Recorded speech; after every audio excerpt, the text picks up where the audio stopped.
aleoanao no tiandraomano ty zao ty zao. Mpifankatia tsy mifankafony ny profesora Zafy sy ny filoha teo aloha Ravalomanana izay ninjay nandritra ny 7 taona.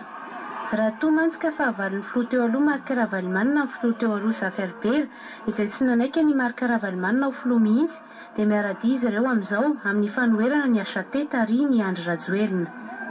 Ny tambatra ho mouvance à Madagascar na Ankolafy Madagasikara ireo Ankolafy telo, Zafy, Ratsiraka ary Ravalomanana amin'ny hetsika ataon'izy ireo.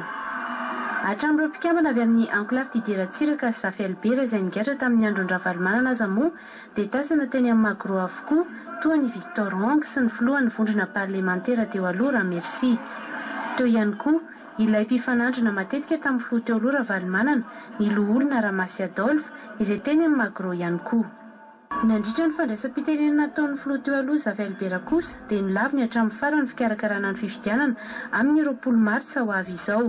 No mariny fa vao maika hiteraka korotana ho an'ny firenena ny fikarakarana fifidianana amin'izao. Ankoatra izay dia notsindriny ihany koa fa nisy ny taratasy voaray avy amin'ny vondrona Eoropeanina amin'ny fahatapahany fanampiana ho an'ny firenena malagasy raha tsy mivany krizy.